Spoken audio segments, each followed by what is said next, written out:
नमस्कार दोस्तों, स्वागत है आपका आज के इस हमारे व्लॉग में।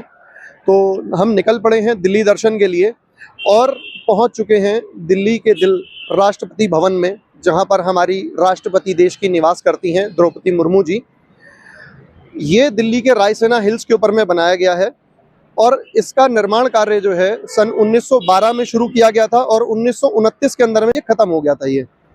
इसका निर्माण जो है सर एडविन लुटियंस के द्वारा किया गया था।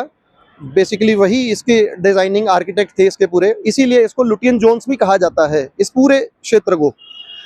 और इसके अंदर में लगभग 300 से अधिक कमरे हैं और ये 320 एकड़ में फैला हुआ है ये। और जब भारत इंडिपेंडेंट हुआ उसके बाद इसका नाम राष्ट्रपति भवन दिया गया 1950 में। 1950 से पहले जो ब्रिटिशर्स ने इसको बनाया था वो बनाया था वॉइसरॉय हाउस, अपने वॉइसरॉय के लिए। राष्ट्रपति भवन जो है वो देश के हर नागरिक के लिए खुला है।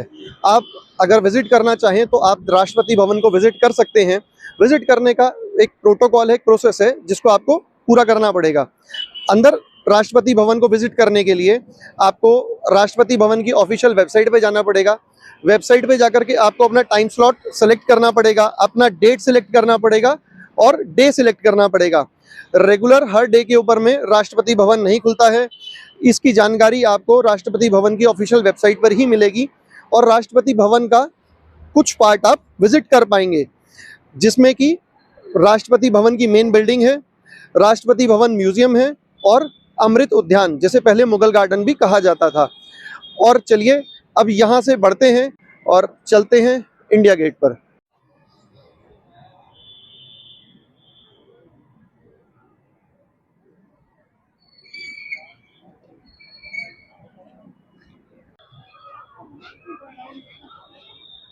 तो फाइनली अभी हम पहुंच चुके हैं इंडिया गेट पर। देश की आन बान शान और सैनिकों के लिए सम्मान है इंडिया गेट।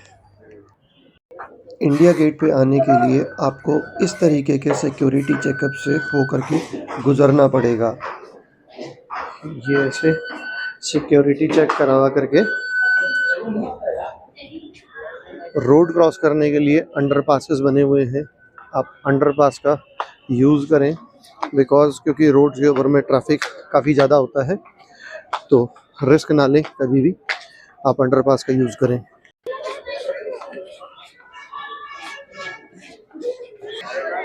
ये इंडिया गेट का न्यू डेवलपमेंट है। पहले ऐसे अंडरपासेस नहीं हुआ करते थे यहाँ पर अभी जब से न्यू रेनोवेशन किया गया है उस रेनोवेशन के दौरान इसमें ये अंडरपास बनाए गए हैं, जिससे कि हादसे होने का खतरा कम हो चुका है और ट्रैफिक जाम जो ऊपर लगता था लोगों के रोड क्रॉस करने की वजह से, वो भी ट्रैफिक जाम लगना बंद हो चुका है। तो अभी हम कर्तव्य पथ से होते हुए पहुंच चुके हैं इंडिया गेट के पास में और इंडिया गेट के नेशनल वॉर मेमोरियल पर, जहां पर देश के शहीद हुए सभी सैनिकों के लिए ये मेमोरियल बनाया गया है। ये जहां पर सबके नाम लिखे हैं, जिसके अंदर में अमर जवान ज्योति को शिफ्ट कर दिया गया है रेनोवेशन के बाद में।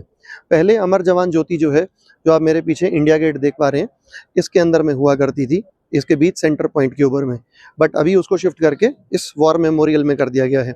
इस वॉर मेमोरियल को बनाने का सिर्फ मीनिंग यही है कि हम अपने सोल्जर्स को ट्रिब्यूट दे रहे हैं। दूसरी चीज़ कि यहाँ पर आने का एक टाइम है। अभी फ़िलहाल हम अंदर नहीं जा सकते हैं क्योंकि उसका टाइमिंग क्लोज हो चुका है। सुबह 9 बजे से लेकर के शाम को 7 बजे तक ही ये वॉर मेमोरियल का होता है। आप कभी भी आकर के इसको विजिट कर सकते हैं। जवान ज्योति जो है पहले इंडिया गेट के नीचे इस सेंटर पॉइंट के अंदर में हुआ करती थी। और इसका महत्व क्या है, इसको यहाँ पर क्यों स्थापित किया गया था? बेसिकली 1971 के अंदर में हिंदुस्तान और पाकिस्तान का जब युद्ध हुआ था, उस युद्ध में शहीद हुए जितने भी हमारे सैनिक थे, उनकी याद में यहाँ पर वो ज्योति को स्थापित किया गया था। और वो ज्योति तब से 1971 से आज तक यहाँ पर जल रही है। पहले वो यहाँ हुआ करती थी, अब यहाँ से शिफ्ट करके उसको नेशनल वॉर मेमोरियल के अंदर में स्थापित किया गया है। तो आप कभी भी आ सकते हैं नेशनल वॉर मेमोरियल को देखने के लिए, जो कि सुबह 9 बजे से लेकर के शाम को 7 बजे तक खुलता है। उसकी कोई एंट्री फीस नहीं है, कोई एंट्री टिकट नहीं है, फ्री ऑफ कॉस्ट है। बस कुछ प्रोटोकॉल्स हैं इंडिया गेट का भी आर्किटेक्चर डिज़ाइन जो है एडविन लुटियंस के द्वारा बनाया गया है। और दिल्ली की जैसे कि लगभग काफ़ी सारा क्षेत्रफल जो है वो लुटियंस जोन इसीलिए कहलाता है वो, कि ये सारा का सारा आर्किटेक्चरल एडविन लुटियन के द्वारा डिज़ाइन किया गया था। इंडिया गेट को बनाने के पीछे अंग्रेज़ों का मकसद क्या था? जो पहला विश्व युद्ध हुआ था 1914 से लेकर के 1918 और उसके बाद तीसरा युद्ध 1919 के अंदर में जो इंडो अफ़गान युद्ध था, उसमें जो हमारे 90,000 से अधिक जो सैनिक शहीद हुए थे, उनकी याद में इसको बनाया गया था अंग्रेज़ों के द्वारा। और आज भी इनकी दीवारों के ऊपर में 13,000 से अधिक सैनिकों के नाम गुदे हुए हैं और लोग आते हैं, उन सैनिकों को यहाँ पर याद करते हैं। और पहले यहाँ पर कैंडल्स जलाना अलाउड था, बट आज की डेट में यहाँ पर कैंडल्स अलाउड नहीं हैं। आप सिर्फ आ सकते हैं। पहले यहाँ पर नाइट के टाइम के ऊपर में बहुत सारी फैसिलिटीज़ थी। आप डिनर कर सकते थे यहाँ पर पार्क्स में बैठ करके। आज की डेट में आपको पार्क के अंदर में बैठना अलाउड नहीं है बिल्कुल भी। सिर्फ आप आ सकते हैं और एक अच्छे नागरिक की तरह यहाँ की व्यवस्था को बनाए रखें। इसी जगह से हर साल 26 जनवरी को पूरी दुनिया हमारे देश की ताकत की एक छोटी सी झलक को देखती है, जिसको रिप्रेजेंट करती हैं एयरफोर्स, आर्मी और नेवी। और साथ ही साथ हर स्टेट अपने आप को यहाँ पर आता है रिप्रेजेंट करने के लिए। तो अभी इंडिया गेट बंद होने का समय हो चुका है, 8:30 बज चुके हैं और 8:30 के बाद में यहाँ पर सिक्योरिटी स्टाफ किसी को भी अंदर नहीं रहने देता है। तो अभी आप देख सकते हैं सारी पब्लिक जा रही है और व्यवस्थाएं काफ़ी अच्छी हैं।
अभी हम इंडिया गेट से बाहर पार्किंग एरिया में आ चुके हैं।